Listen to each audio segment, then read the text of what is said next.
Greetings from halfway around the world. I'm with you today, but in California in the United States. I wanted to wish you all a wonderful occasion, a wonderful celebration of this 25th anniversary of the United Nations. Honorable Minister Abdrakhmanov and Honorable Ambassador Arsten Bakova, it's wonderful that you are leading this session today, and I'm pleased that there are so many other friends and collaborators of the United Nations who are with you. One of the best parts of my career in the United Nations, 31 years, was the period when I came to Kazakhstan in 1996 for 3 years. This was kind of the second generation of assistance to Kazakhstan and support and collaboration, because Kazakhstan seized on the opportunity after the collapse of the Soviet Union and the independence of Kazakhstan to become engaged in the United Nations, to support the principles and the goals of the UN, and to take advantage of the opportunities of internationalism to address the needs and the interests of the people in the country of Kazakhstan. So it's fitting that you're celebrating this occasion. Many other countries would never have a celebration about the day that and the year that they entered into the United Nations. So congratulations to you for doing this. I wanted also to point out a special appreciation and congratulations to the Honorable Minister of Foreign Affairs. He and I were together a little over 2 years ago on the occasion of the 70th anniversary of the United Nations, when he came to the founding of the place where the United Nations was founded in San Francisco.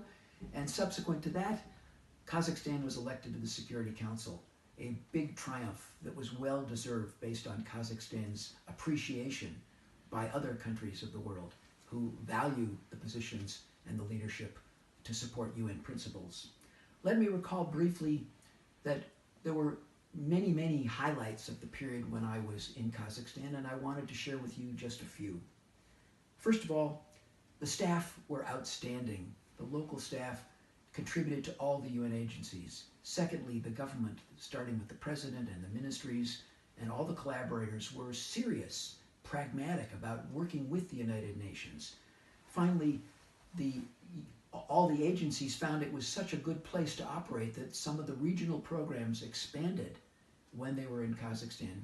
And another highlight of occurrences then was that we were involved in the transition from Almaty to Astana, and the United Nations system opened one of the first offices in Astana in that period, and others followed.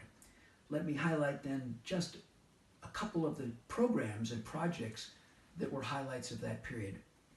Number one, the president wanted to have a 30-year development plan like other Asian tigers.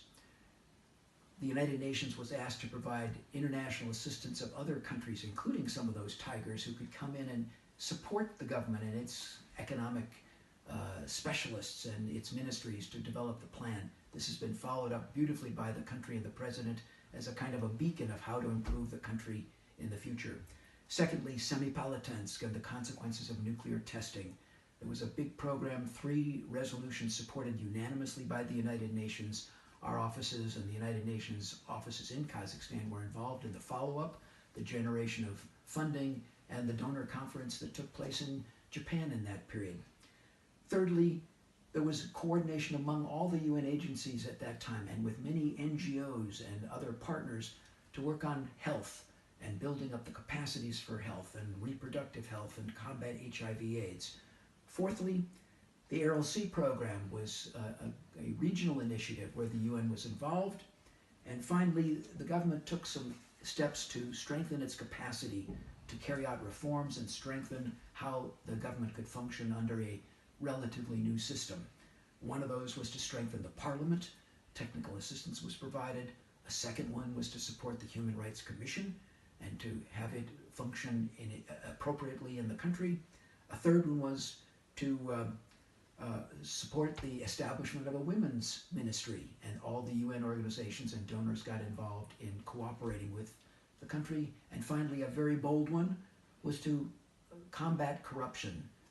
With a decision by the highest levels of Kazakhstan, the government invited technical assistance that came in from the United Nations to work on a different kind of reform in the legislative system. There was a joint meeting of all parts of the government, all the parliamentary members, the ministries. This was a very bold step, and one that, like the other efforts to strengthen capacity have had a longer-term impact on Kazakhstan. So let me congratulate you on this occasion. Let me tell you, my heart is with you. My heart will always be with you for the wonderful memories I have of the country and the people and the government leaders and the wisdom of Kazakhstan. I wish you a very happy celebration.